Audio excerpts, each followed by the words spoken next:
आज के case studies के इस लेक्चर में बात करेंगे पत्नी के द्वारा लगाए जा रहे झूठे आरोप, झूठे केसेस पर कोर्ट ने शक्ति बरत दी है और नए नियम लागू कर दिए गए हैं। इन नियमों के अकॉर्डिंग पति को सीधे तौर पर मेंटेनेंस केस में बेनिफिट मिल रहा है।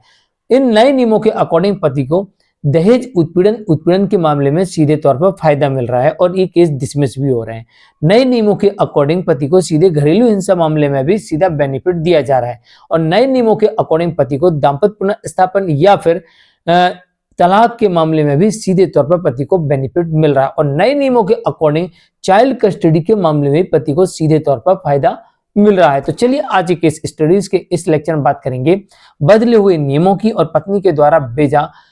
कानून का दुरुपयोग और झूठे आरोप लगाने की वजह से कोर्ट ने यहाँ पर शक्ति बरतते हुए पति को काफी रियायतें दे दी है। जय जिनेंद्र, मुकेश जैन। वीडियो को लाइक कर दीजिए, शेयर कर दीजिए और इस तरह के जजमेंट्स के पीडीएफ चाहते हैं आप तो 200 पीडीएफ एक साथ आपको मिल जाएंगे। इसके लिए आप दिए गए नंबर पर संपर्क कर सकते हैं या अन्य किसी जानकारी के लिए दिए गए नंबर पर आप हमें संपर्क कर सकते हैं।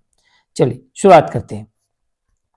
पहला नियम ये बदल चुका है कि मेंटेनेंस के मामले में कोर्ट ये कह रही है कि अगर वाइफ पढ़ी लिखी है, कमाने के काबिल है, स्वस्थ है, कमा सकती है, पहले कमा रही थी, अगर ऐसी परिस्थिति पाई जाती है और पति की कोई गलती नहीं है तो इन परिस्थितियों में पत्नी को मेंटेनेंस नहीं दिया जाएगा, उसे स्वयं ही अपने लिए आजीविका अर्जित करना पड़ेगी। पति के ऊपर अतिरिक्त आर्थिक बोझ नहीं डाला जाएगा। यानी कुल मिला के ये स्पष्ट कर दिया कोर्ट ने नियम के अकॉर्डिंग कि अगर पति की कोई विशेष गलती नजर नहीं आ रही, कोई गलती ही नजर नहीं आ रही, तो फिर ऐसी स्थिति में पत्नी को मेंटेनेंस नहीं दिया जाएगा, उसे खुद ही अपने लिए भरण पोषण का इंतजाम करना पड़ेगा। अगर वो बेरोजगार है तब भी।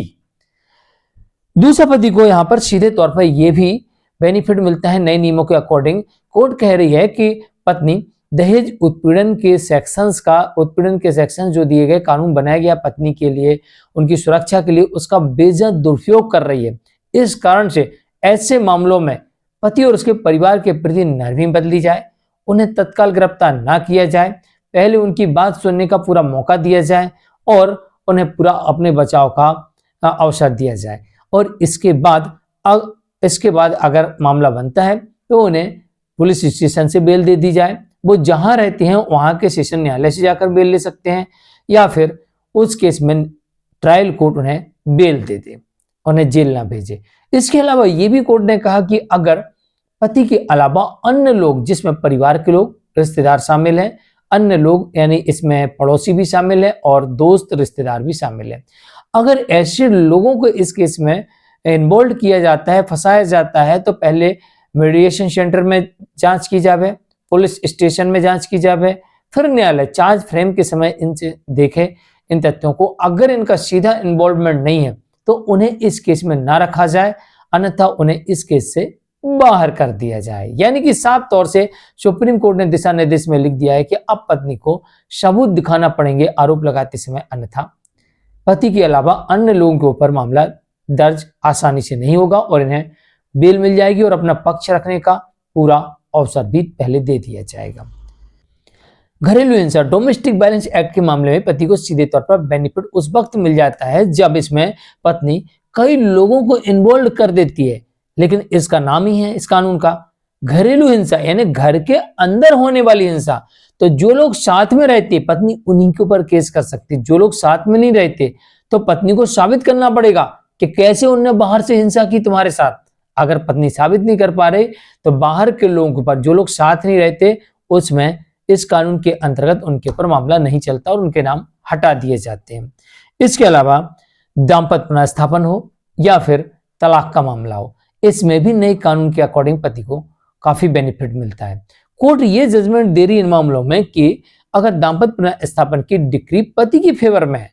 तो फिर ऐसी स्थिति में कोर्ट पति को डिवोर्स देती है। डिवोर्स के साथ साथ अब पत्नी के पास कोई सबूत नहीं है तो बाकी केसेस को भी रद्द कर देती है, ये भी देखने को मिलता है। इसके अलावा बच्चों की कस्टडी, अगर पति कोर्ट में यह साबित कर दे कि बच्चों को पत्नी परेशान करती थी, मारती है, पीटती है, अच्छे से रखती है, छोड़ के चली जाती है, तो फिर ऐसी स्थिति में बच्चों की कस्टडी भी पिता को मिल जाती है, या फिर पति यह साबित कर दे कि पत्नी के पास कोई आमदनी नहीं है और वो बच्चों का भविष्य बेहतर नहीं बना सकती, तो भी कई मामलों में देखा गया कि जहां पर पत्नी के पास आय का कोई साधन नहीं है, उन मामलों में भी बच्चे की कस्टडी पिता को मिली है। मैं हूं केश जैन, आज के लिए इतना ही। नमस्कार।